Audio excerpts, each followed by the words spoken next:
구약 성경 이사야 64장 1절로 9절 말씀.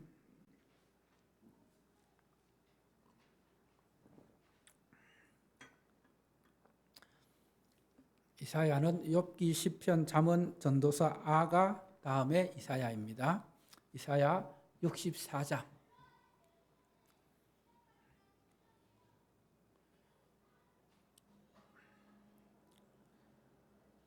이사야 64장 1절로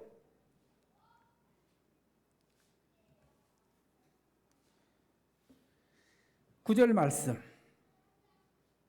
한 절씩 교독합니다. 1절입니다. 원하건대 주는 하늘을 가르고 강림하시고 주 앞에서 산들이 진동하기를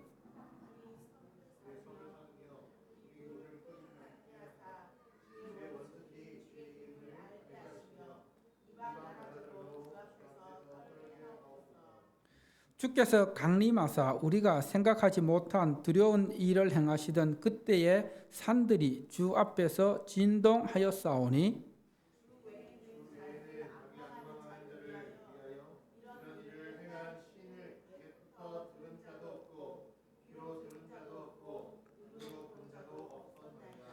주께서 기쁘게 공의를 행하는 자와 주의 길에서 주를 기억하는 자를 선대하시거늘 우리가 범죄함으로 주께서 진노하셨사오며 이 현상이 이미 오래되었사오니 우리가 어찌 구원을 얻을 수 있으리이까.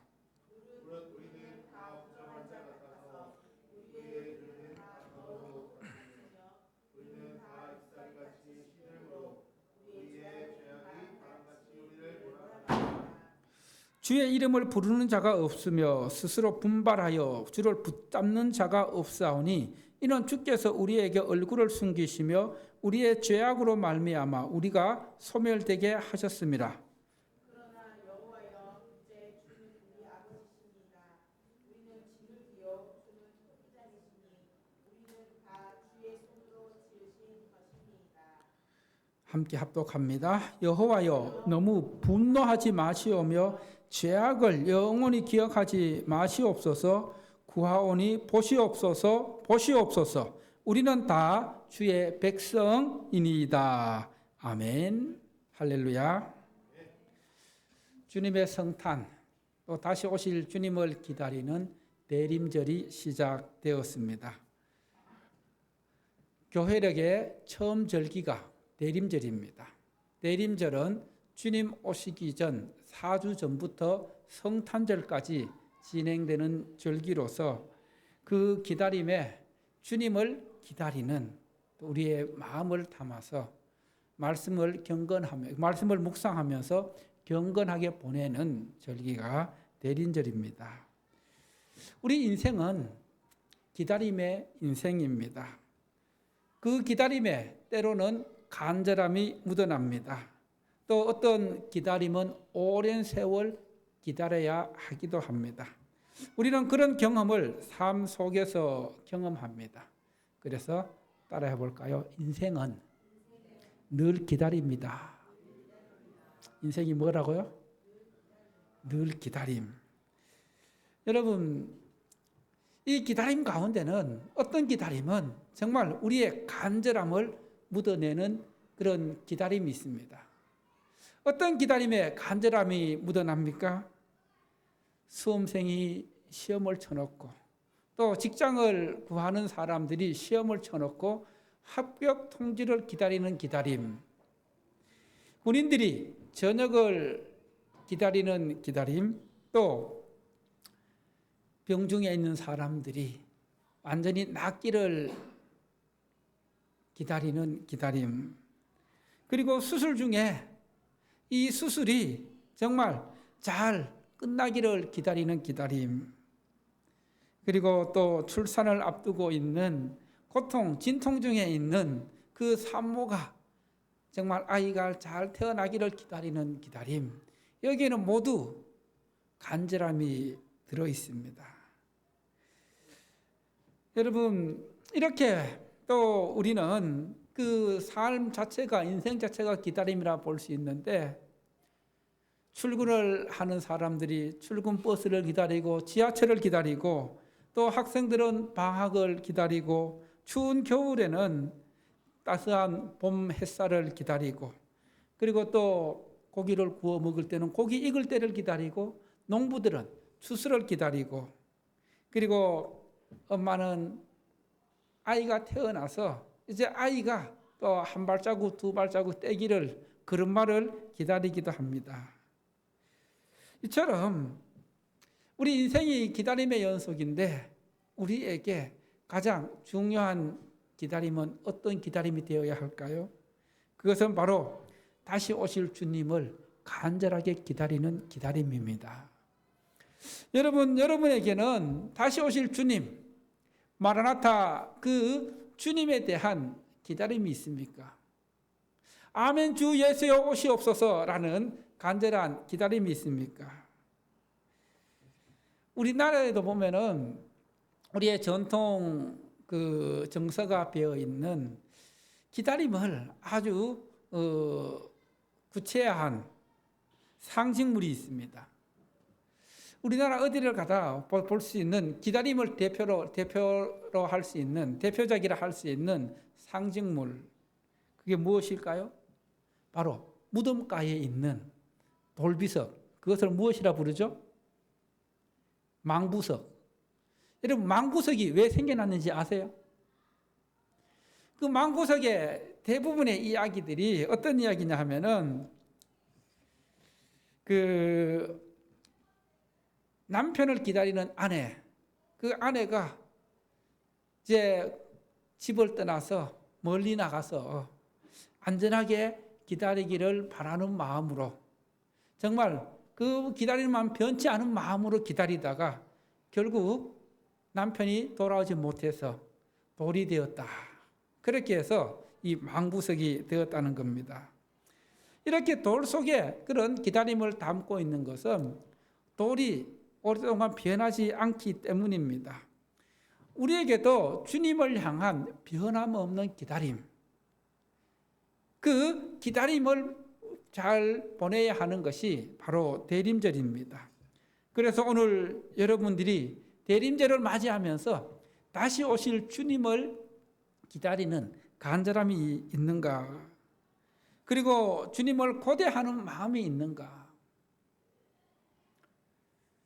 우리 초창기에 또 신앙생활 했던 믿음의 1세대들은 정말 어려운 가운데서 신앙생활 하면서 주님을 고대하는 마음이 있었습니다. 그래서 지금은 잘 부르지 않지만은 주님 고대가라는 그런 찬양도 있습니다. 오늘 말씀을 통해 다시 오실 주님을 간절히 기다리는 불씨를 지피는 은혜의 시간 되기를 축원합니다. 지금으로부터 주전 주님 오시기 전 2800년 전에 남왕국 수도인 예루살렘에서 하나님의 말씀을 전하는 선지자가 있었는데 바로 그 선지자가 오늘 본문을 기록한 이사야 선지자입니다.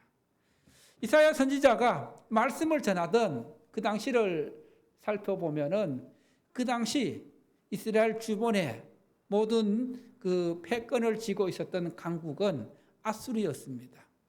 이 아수르가 정말 그 주변의 모든 나라들을 정복하면서 아주 잔인한 방법으로 정복하면서 그들의 모든 것들을 그들의 세력을 확장해 나갔습니다. 가는 곳마다 잔혹한 탄압으로 자신들의 지배에 복종하도록 그렇게 침략을 일삼았습니다.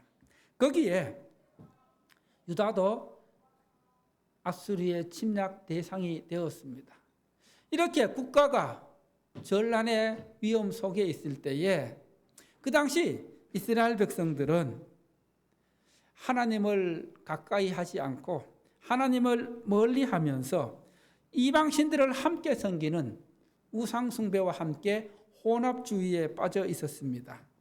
여러분, 시대가 어렵고 힘들 때 하나님을 더욱더 가까이 하고 하나님의 이름을 부르고 하나님께 기도해야 함에도 불구하고 이스라엘 백성들은 그렇게 하지 못했습니다.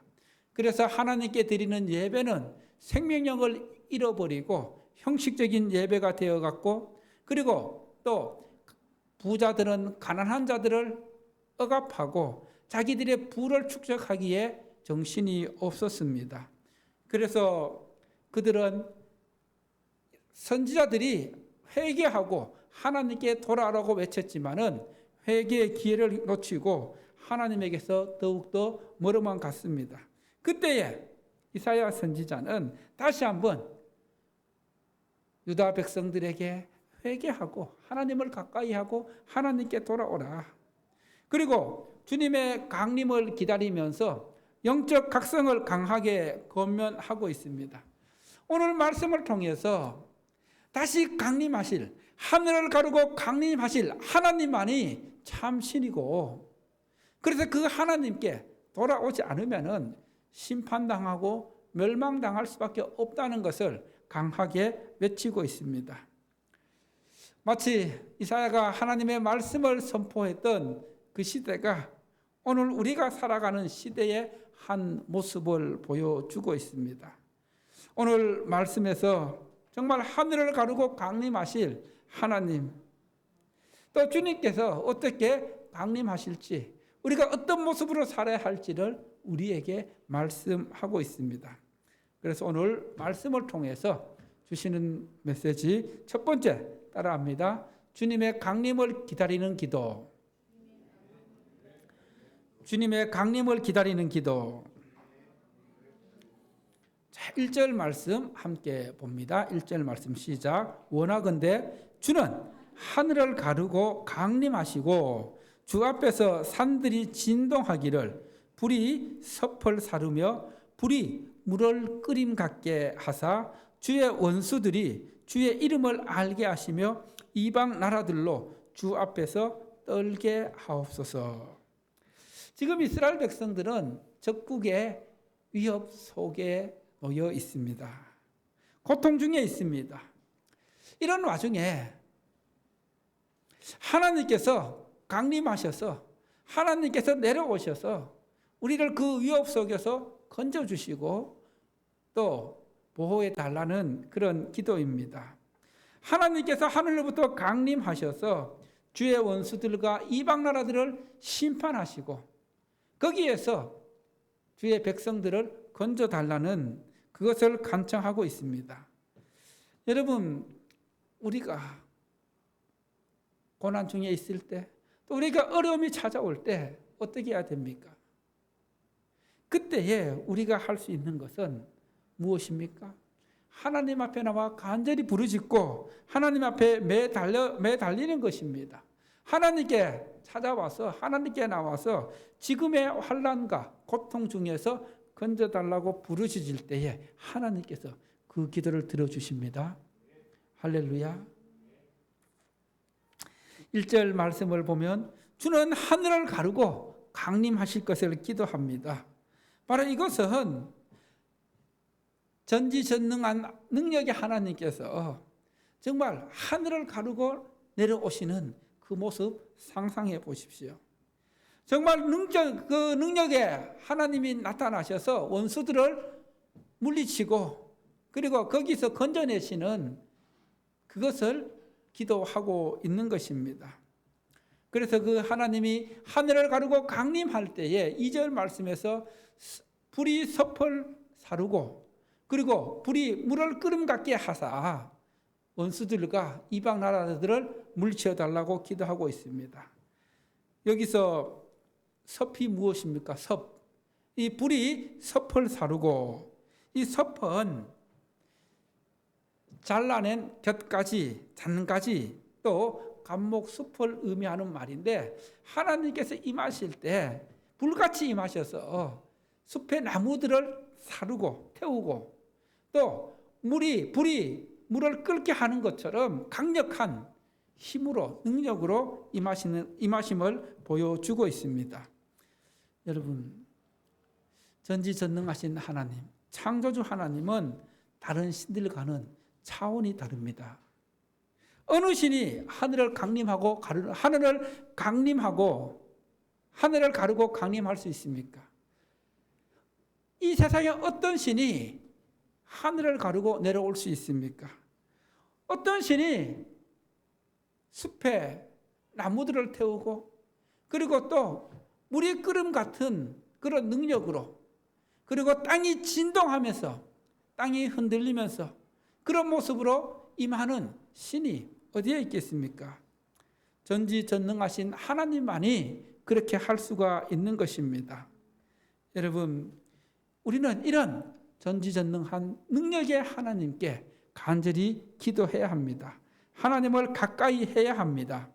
하나님만이 참 신이십니다. 할렐루야. 이 세상에 많은 신들이 있고 또 많은 사람들이 그 신들을 섬기고 있지만은 그러나 이 세상에 그 어떤 신도 참 신이 아니고 참 신은 하나님밖에 없다는 것을 우리는 분명히 알아야 합니다. 며칠 전에 뉴스 기사를 보았는데 조계종의 총무원장을 역임하고 며칠 전에 소신공양으로 입적한 그 스님에 대한 뉴스를 보았습니다. 여러분도 보았죠? 예, 자성 스님. 이 불교에서 소신공양이란 말이 무슨 말인지 아셔요? 자기의 몸을 불태워서 부처님 앞에 드린다는 것을 소신공양이라 합니다. 그리고 또 어제 기사를 보니까 이 자성 스님에게 대한민국 무궁화 훈장을 수여하기로 했다는 그런 기사도 보았습니다. 여러분, 자신의 몸을 불태워 부처님 앞에 드리는 이 소신공양, 이것이 우리가 다른 종교를 폄하하는 것이 아니라 영적인 면에서 우리의 신앙적인 면에서 볼 때에 또 정말 어떻게 보면은 자기의 목숨을 스스로 끊은 그 스님에게 무궁화 훈장을 수여할 만한 그런 그것이 되는가, 많은 논란이 있는 것을 보게 됩니다. 어떻게 보면은 자기 목숨을 스스로 끊은 자살한 그 스님의 행동이 국민들의 존경을 받고 국민들의 그 존경의 대상이 될 수 있는가 하는 것들을 생각하게 됩니다. 여러분, 우리가 영적으로 볼 때에 자기 몸을 스스로 불태워서 부처 앞에 드린들 무슨 소용이 있겠습니까? 정말 그 영혼이 극락왕생할 수 있을까요? 그러면 부처님이 그 영혼을 받아주십니까? 어떻게 생각하십니까? 여기에 대한 분명한 분별이 있어야 합니다. 분명한 깨달음이 있어야 합니다. 왜냐하면은 4절 말씀 보십시오. 오늘 4절 말씀.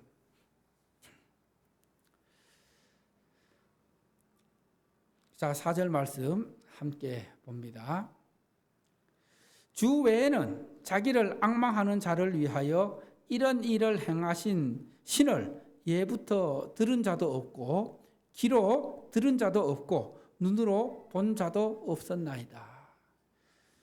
여러분, 하늘을 가르고 강림하시는 능력의 신, 그 하나님 외에는 자기를 앙망하는, 자기를 간절히 기다리고 사모하는 자들을 위해서 정말 하나님처럼 행한 그런 신들이 있느냐 이 말입니다.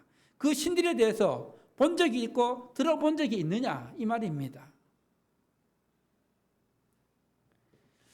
다시 한번 말씀드립니다. 하나님만이 참 신입니다. 하나님 말고는 이 세상의 모든 신은 헛된 신입니다. 인간이 만든 신입니다. 여러분이 인간이 만든 그 신상들을, 부처상들이 숨을 쉽니까? 움직입니까? 우리의 기도를 귀로 직접 듣습니까? 하나님만이 우리의 기도를 들으십니다. 할렐루야. 하나님만이 다시 오실 때 하늘을 가리고 천사들의 나팔 소리 가운데 웅장하게 영광의 주님으로 오십니다. 승리의 주님으로 오십니다. 심판의 주님으로 오십니다. 만왕의 왕으로 오십니다. 이런 주님을 간절히 사모하며 기다리는 것이 대림절의 의미입니다. 그래서 우리는 다시 오실 주님을 간절하게 기다려야 합니다. 두 번째로 따라해 볼까요? 주의 이름을 불러야 한다. 주의 이름을 불러야 한다. 자, 7절 말씀 함께 봅니다. 7절 말씀 시작. 주의 이름을 부르는 자가 없으며 스스로 분발하여 주를 붙잡는 자가 없사오니 이는 주께서 우리에게 얼굴을 숨기시며 우리의 죄악으로 말미암아 우리가 소멸되게 하셨음이니이다. 지금 이스라엘 백성들은 큰 어려움 속에 있습니다. 적국의 위협 속에 있습니다. 잘못하면 국가가 멸망하는 그런 위협 속에 있는 가운데 이사야 선지자는 유다의 백성들에게 환난과 고난 가운데 있는 것이 이렇게 큰 어려움을 당한 것이 그들의 범죄 때문이라고 지적합니다. 자, 5절 말씀에 보면은 하나님께서는 기쁘게 공의를 행하는 자와 주의 길에서 주를 기억하는 자를 선대하시는데 백성들 가운데 하나님을 멀리하고 하나님을 잊어버려서 이런 고난을 초래했다. 이런 어려움이 왔다. 기쁘게 공의를 행하는 자, 또 하나님께서 주의 길에서 주를 기억하는 자들에게 은혜를 베푸시고 그들을 선대하시는데 이스라엘 백성 중에 이런 자들이 없다는 겁니다. 하나님께서 가르쳐 주신 길로 성실하게 말씀의 길, 믿음의 길을 걷는 자들이 없다는 것입니다. 오히려 그들의 삶은 그들의 죄로 인해서 부정해 있었으며 그들의 더러운 옷으로 인해 하나님께 정말 죽을 수밖에 없는 죄인이 되었다는 것입니다. 6절 말씀의 더러운 옷은 바로 구체적으로 살펴보면은 하나님께 부정한 것들이 몇 가지 있는데 그 부정한 것들 중에서 그 여성들 같은 경우에는 이 생리하는 기간이 하나님 앞에 부정한 기간이었습니다. 그래서 여기서 더러운 옷은 생리 중에 있는 여인들의 옷을 의미합니다. 이렇게 더러운 옷으로 완전한 멸망을 당할 그런 위치에 놓여 있었다는 겁니다. 그래서 그 당시 상황을 보면은 주의 이름을 부르는 자도 없었고 주를 붙잡는 자도 없었고 그래서 하나님께서 그들에게 얼굴을 숨기시고 그들에게 또 그들의 죄악으로 말미암아 완전히 망하게 하셨다는 것입니다. 이것을 바꾸어 말하면은 우리의 삶 속에서 또 어렵고 힘든 상황 가운데서도 반대로 주님의 이름을 불러야 합니다. 하나님의 이름을 불러야 합니다. 주님을 붙잡아야 합니다. 말씀을 붙잡아야 합니다. 기도를 붙잡아야 합니다. 그래서 5절, 7절 말씀을 통해서 우리는 기쁘게 공의를 행하는 삶, 주의 길에서 주를 기억하면서 주님의 말씀으로 동행하는 삶, 기도로 동행하는 삶, 믿음으로 동행하고 주의 이름을 부르면서 내 죄악을 회개하고 용서를 구하는 삶을 살아야 합니다. 그렇게 할 때에 하나님께서 은혜를 베풀어 주십니다. 여러분, 우리 삶 속에서 가장 큰 복이 무슨 복인지 아십니까? 지난 주간에 읽었던 시편 말씀 가운데 시편 78편인가 79편에 이런 말씀이 있었어요. 따라해 볼까요? 하나님을 가까이 함이 내게 가장 큰 복이다. 무엇이 가장 큰 복이라고요? 하나님을 가까이 하는 것이 내게 복이고 소망이라고 고백하는 것처럼 이 세상의 물질을 가까이 하는 것이 아니라 이 세상에 먹고 살기 편한 이것들을 가까이 하는 것이 아니라 하나님을 가까이 하는 것이 내게 복입니다. 할렐루야. 그렇게 해서 우리는 하나님께 가까이 나아가며 하나님께 소망을 두어야 하는 것입니다. 그리고 마지막으로 세 번째로 따라합시다. 여호와 하나님이 우리 아버지시다. 여호와 하나님이 우리 아버지시다. 지금 이스라엘 백성들이 죄악으로 인해서 고통 가운데 있고 환난 가운데 있고 그리고 또 적의 위협, 전란의 위협 가운데 있지만은 그러나 여전히 변함없는 사실은 하나님, 여호와 하나님이 뭐라고요? 예, 우리 하나님, 우리 아버지가 되신다는 겁니다.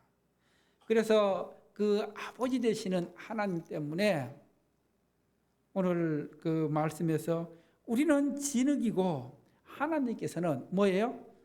토기장이. 즉 이것은 우리의 삶 자체가 하나님의 것이라는 겁니다. 하나님께 속해 있다는 겁니다. 그런데 우리는 자꾸만 이것을 잊어버리고 삽니다. 내가 주인인 것처럼, 내 삶을 내 마음대로 살아도 되는 것처럼 그런 착각 속에 살아가고 있는 것입니다. 여러분 분명히 기억하십시오. 하나님이 나를 지으신 토기장이 되십니다. 토기장이 지으신, 토기장이 만든 그릇이 그리고 물건이 자기 마음대로 할 수 없습니다. 토기장이 마음대로 할 수 있는 것이 토기장에게 모든 권한이 놓여 있는 것입니다.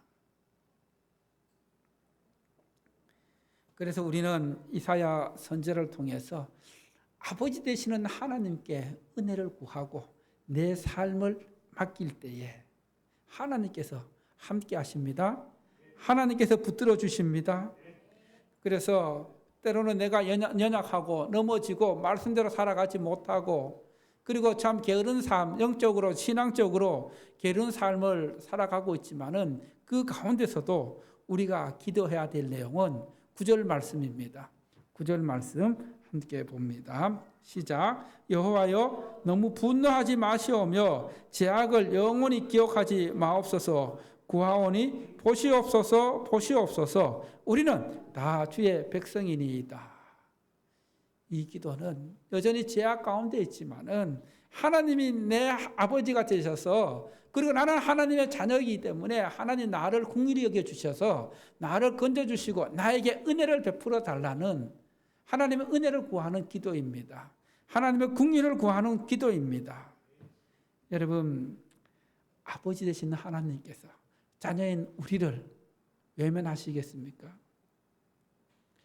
하나님의 은혜를 구하고 긍휼을 구하는 그 기도에 길을 막으시겠습니까?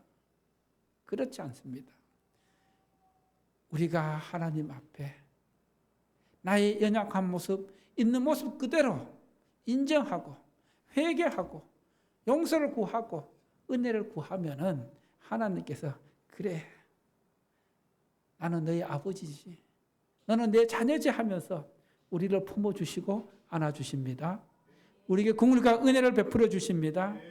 그런 은혜와 긍휼을 매일매일 삶 속에서 경험하고 하나님과의 관계가 더욱더 친밀해지는 관계가 깊어지는 하나님과의 관계가 친해지고 친밀해지고 깊어져야지 하나님의 은혜를 누릴 수 있습니다. 하나님을 가까이 할 수 있습니다. 하나님을 사랑할 수 있습니다. 하나님께 진정으로 예배할 수 있습니다. 할렐루야.